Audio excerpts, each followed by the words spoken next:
Ooh, ladies and gentlemen, welcome back to another 10-minute tips with yours truly, Connor Rhodes from slimsociety.co.uk, and today we're talking about why diets don't work. Whoosh. Through that, we're talking about why people, maybe you, maybe not you, I'm not pointing fingers, but people usually gain back more weight than they've lost. This is literally statistically, scientifically true. 90% of people gain back more weight than they've lost within 2 years-ish after they've tried to do a diet. I've got a graph of such an experience. You might have life experience of such transgressions, shall we say. And we're going to talk about why today. We're going to talk about why diets fail you, why diets don't work, why dieting sucks in general. And of course, because I'm here to try and help you, give us a little thumbs up or leave on a comment if you've got questions. If you like the content and want to help me spread good information around the internet, I'm going to talk to you about what you can do instead, of course. Because I'm here to help you, not just negative Nancy about what doesn't work. I'm here to tell you about what do. Okay, so this is somebody's weight. It says your weight, but it might not be your weight specifically. So let's try not to take it personally. But it's somebody's body weight, and this is hypothetical. It's not a real body weight graph, but this is definitely what somebody's body weight graph could look like. I've seen this many, many times. And this is the weight going up and down, and this is over time, and this is in years. If you can't read what it says on the graph, don't worry, but this is time going across this way in years, so it's a long-term graph. It's a long-term graph, okay. And this is somebody trying to get their weight under control. They're trying to lose weight because they want that for themselves. And they've lost weight a few times. If we analyse the graph, let's take a little look at it. They've lost weight a few times, but over the average, it's not going that. They are down a bit, to be fair. If they're here and they started here, they're down a little bit, but over years, it's not really changed that much. Here, the weight did come down. Came down pretty fast by the looks of it. Maybe this is a Slimming World attempt. Here, something went wrong. We'll talk about what might have gone wrong soon. The next time they weigh themselves, which is why it's a straight line, the weight's gone back on. And if you notice, it's like a V. That's stereotypical. People roughly gain the weight back at about the same speed that they lost it. And that's good going on the weight loss, to be fair, because it's way easier to eat calories, to eat too many calories, isn't it, than it is to burn them or not consume them, to get rid of them, essentially. It's way easier to take in calories than it is to get rid of them. But people diet hard and they try hard because they've got motivation. But then something goes wrong. You can't stick to the diet for whatever reason. You get sick of it, you get bored of it, you get tired of it. It stops working for you at a certain point, which happens to people. Maybe it only allows you to get to that body weight, and then that particular program stops working because it's not specific enough or being adjusted enough as you're going along, which makes no sense, but that's a different topic for a different video, isn't it? But then anyway, something goes wrong. Maybe it's a life event, maybe. The diet just stops. The weight comes back, poof. And then the next time this person checks their body weight, they're thinking, oh, fucking, all right, I'm going to have to do something about it. Maybe they do something the same, maybe they do something different. Maybe, they try another dieting program. Maybe they Jenny Craig it. Maybe they Atkins it. Maybe they Weight Watch for a while, whatever you might do. Maybe you Cambridge.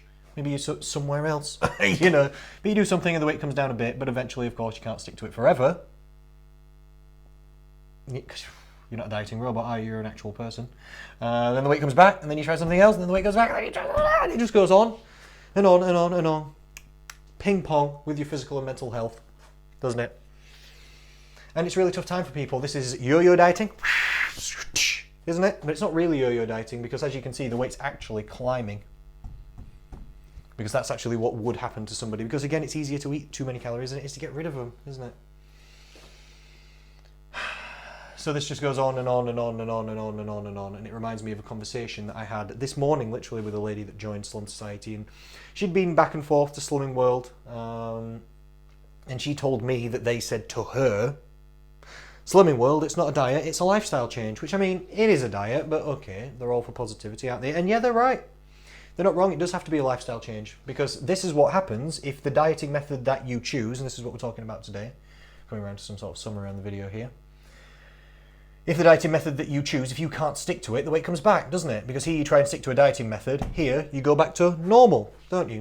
Because you eat normally, that's what's causing your weight to be higher than you want it to be, because the calorie intake somewhere, somehow, it's higher than it needs to be for your weight to be where you need it to be. This is the biology of it, isn't it?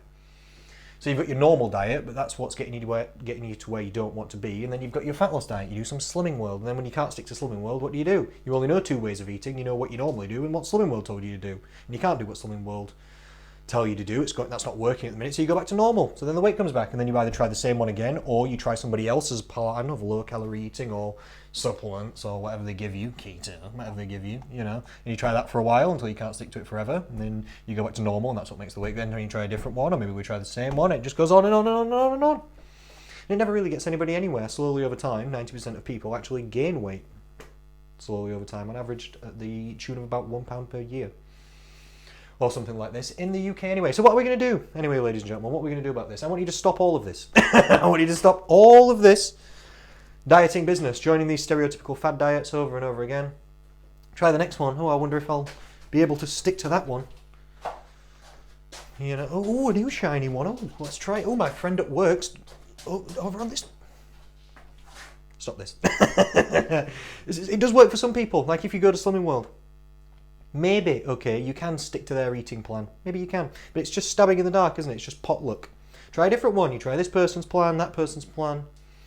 It's just stabbing in the dark as to whether you can actually stick to this program or not. Do you know what, though? We're coming round to it. I know a diet that you can stick to forever.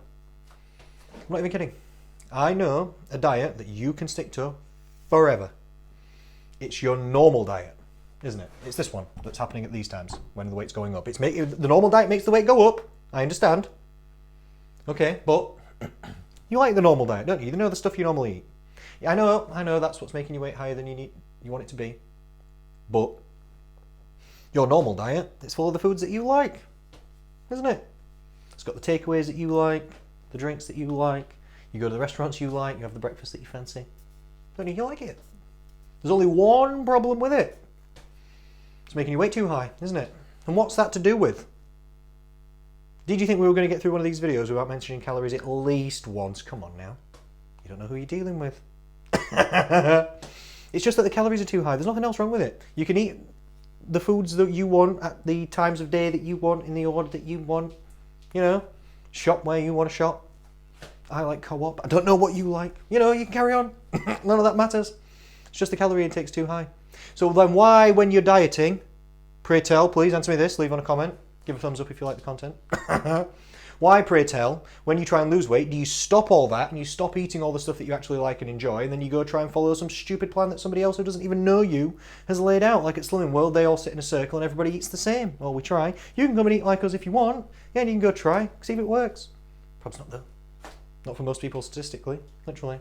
All you actually need to do is change the calorie intake of the foods that you like to eat. So if on a lunchtime you get a meal deal, carry on. You don't have to sin this, free that, whatever. None of this. Just get a meal deal still, but just get a lower calorie meal deal. I mean, revolutionary. This is revolutionary advice, ladies and gentlemen. Sometimes I don't even know where I come up with this advice. Just get a meal deal still. Some of those sandwiches and wraps are like 800 calories, some are 500, some are 300. Just get one that's a bit less than usual, okay? What about your drink that goes with it? Get a low-calorie drink. Okay? If you make a spaghetti bolognese at home, continue, please. Let's just make a lower-calorie spaghetti bolognese. We don't even have to change much. Literally, a couple of ingredients, or a slight portion change, or, basic. Carry on, same spag bol. You can go to the same shop, buy the same ingredients, do what you like to do. Order a takeaway, go for it. What can we do to order a slightly lower-calorie takeaway, though, where you're still going to be satisfied and you're still getting the thing that you want from somewhere that you like, but it's going to be lower calorie, so it's not making your weight go up. Easy food swaps, isn't it? Easy food swaps. This is like my video when I said the easiest. It's called something like the easiest calorie controlled method ever. It's just eat the normal stuff that you already like to eat, but just eat or get lower calorie versions of it. I mean, that'll fix it, and you'll be able to stick to it. Honestly, this is what I do with people. I do a little food analysis with them. A little bit of lifestyle analysis thrown in there too. We have a look at what they're eating and where the calories are coming in, and we just try and make a few little adjustments, and we look for the easiest, smallest adjustments to get the biggest impact and changes that we can. That's it. That's it. And then they don't feel like they've done much really, because they haven't. They're still eating mostly the same things from mostly the same places. Alright, maybe a few swaps here and there, but nothing crazy. It's not like supplements only, VLCD, 500 calories a day, low carb, keto. It's none of this. It's just lower calorie, but same eating. Honestly, that's the end of the video. You can go. Thank you for listening. You can go. Give me a thumbs up. Leave on comment if you've got questions. If you want to see who we are and how we can help you. If you want me to help you go through this, go to slumsociety.co.uk. Contact me or contact me through this page. Thank you so much. Speak to you. I'll see you again soon.